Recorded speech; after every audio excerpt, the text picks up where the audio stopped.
Dear children, welcome to the session. Last class we discussed about that various types of chemical reactions are that. In that we discussed about the combination reaction.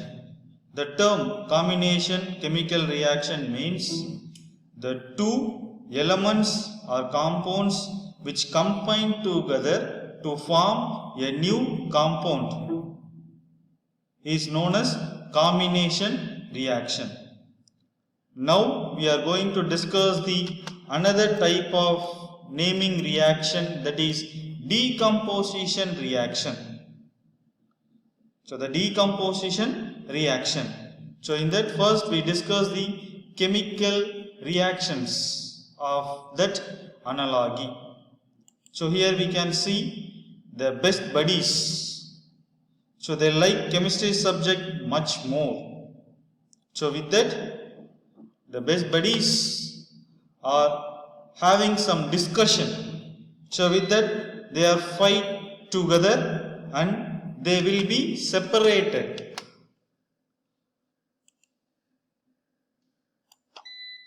We can see that equation reaction, that is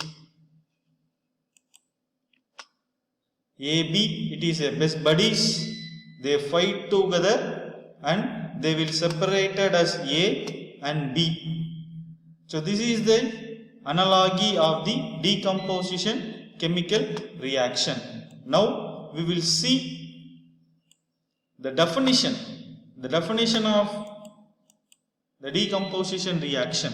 It means a single compound decomposes to produce the new two or more chemical species. That is known as decomposition reaction. The decomposition reaction means a single compound will decompose to produce two or more chemical species is known as decomposition chemical reaction. And this decomposition chemical reaction is opposite to combination reaction. Let me see some examples. We take the water. The water is heated, means it will form hydrogen and oxygen gases. Here it is a compound, that is the water formula is H2O. It is in the liquid state. When it is heated, it will decompose to form a two chemical species. What are that here? Hydrogen gas and oxygen gases are to be formed in the decomposition chemical reactions of water. And next example is, you take the hydrogen peroxide. In that hydrogen peroxide, when we decompose, it will form water and oxygen. The hydrogen peroxide formula is H2O2.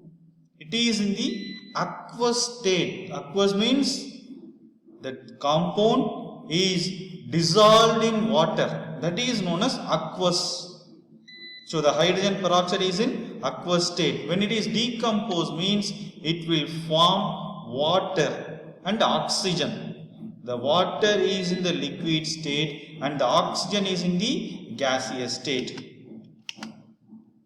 And next, when we take the copper carbonate, the copper carbonate is heated. It will form copper oxide plus carbon dioxide. You can see the examples with that formula. The copper carbonate formula is CuCO3. It is in the solid state. When we decompose them, it will be decomposed to two chemical species, that is copper oxide and carbon dioxide. The copper oxide is in the solid state and carbon dioxide is in the gaseous state. Another example is ammonia. When we decompose the ammonia, it will be converted to nitrogen and hydrogen gases. The ammonia formula, it will be NH3 When it is decomposed means it will form nitrogen gas and hydrogen gas. And another example is when we take the nitrogen trioxide. If it is decomposed means it will form nitrogen plus iodine. The nitrogen trioxide formula is Ni3. It is in the solid state. When it is decomposed means it will form two species. So what are that? One is nitrogen and another one is iodine. So these are the two chemical species. And now we can do one activity. First we have to take the ferrous sulfate crystals in a dry boiling tube. We have to take the ferrous sulfate crystals. So this is the boiling tube. So in that we have to take ferrous sulfate crystals. And after that we have to note the color of the ferrous sulfate crystals. So we have to note the color of the ferrous sulfate crystals. And next, heat the boiling tube over the flame of a burner or sprit lamp. So we have to heat the boiling tube with the help of burner or sprit lamp. So we have to heat the boiling tube. And now you can see the color changes. The color will be changed. And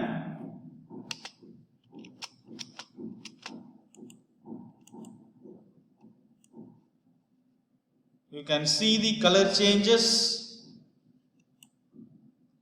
Observe the color of the crystal after heating. You can see the color will be changed and you can feel the pungent smelling. So this is the reaction will be take place when the ferrous sulfate salt is heated. Now we can see the color change. So this is the general equation. The ferrous sulfate, the formula is FeSO4. When it is heated means it will be converted to ferric oxide plus sulfur oxide plus sulfur dioxide. So these gases will be inhaled. If we smell, it means it will give the pungent smelling. So the sulfur dioxide and sulfur dioxide will be converted, will be changed to the gases, and the pungent smelling can be feel. So the ferrous sulfate will be converted to ferric oxide. So this is the ferrous sulfate salt. So this salt will be converted to ferric oxide salt. This is the first activity. And the second activity is take about 2 gram silver chloride in a china dish and note the color. First we have to take the silver chloride and we have to note the color and place this dish in a sunlight for some time. So we have to place this silver chloride in presence of sunlight for some time. Observe the color of the silver chloride after some time. So after some time you can observe the silver chloride means the silver chloride color will be changed. You can see that. So what is the reaction here taking place? Here the silver chloride, when it is kept in sunlight, it will be converted to silver plus chlorine gases. So the silver chloride will be converted to silver plus chlorine gas. So this is the reaction taking place when the silver chloride is decomposed. Okay children, so see you on next session. Thank you.